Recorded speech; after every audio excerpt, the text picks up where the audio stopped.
পূজা, তোমার দাদা বৌদি হচ্ছে। নমস্কার দাদা। নমস্কার বৌদি। দাদা, বৌদি, তোরা কেমন আছিস? তুমি এক কাজ করো, তুমি ওদের জন্য জল নিয়ে আসো, আমি খাবারের ব্যবস্থা করতেছি। না না, তার কোনো দরকার নেই।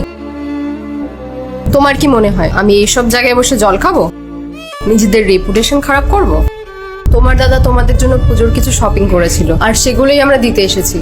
আর তার সাথে তোমার দাদা ভাবলো তোমার সাথে এই সুযোগে দেখা হয়ে যাবে, তাও আবার শেষবারের জন্য, তাই এসেছি। বৌদি, তুমি এসব কি কথা বলছো? কেন? ঠিকই তো বলেছে তোদের বৌদি। তোদের কি মনে হয় তোদের এই রাজপ্রাসাদে বসে আমরা জল খাবো? আর ও তোর এটা কি হাল বানিয়ে রেখেছে? যখন আমাদের বাড়িতে ছিলিস তখন রানীর মতন করেছিলিস, আর এখানে এখানে ও তো কাজের লোক বানিয়ে রেখেছে। আর কি অমন দেখেছিস তুই ওর মাঝে? দাদা, আমি ওকে ভালোবাসি। ও কত ইনকাম করে সেটা দেখে আমি ওকে বিয়ে করিনি।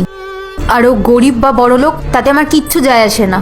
আমি ওর সাথে সারা জীবন থাকতে চাই, তাই জন্য আমি এখানে আছি। পূজা প্লিজ, এসব ভালোবাসা না মুভিতেই ভালো লাগে, রিয়েল লাইফে নয়। আর সত্যিটা হলো বেঁচে থাকার জন্য টাকার প্রয়োজন, যা তোমার এই গরিব হাজব্যান্ডের কাছে নেই। বৌদি, তোমার কোনো অধিকার নেই আমার হাজবেন্ডকে এইসব বলার। আরে ঠিকই তো বলেছো। কি এমন ভুল বলেছে? কি আছে তোর এই হাজবেন্ডের কাছে? ও দুবেলা তোকে খাবার দিতে পারে? তোরা দুজনা যদি আমার হাজবেন্ডকে সম্মান দিতে না পারিস, তাহলে প্লিজ এখান থেকে তোরা চলে যা। চলো মেঘা।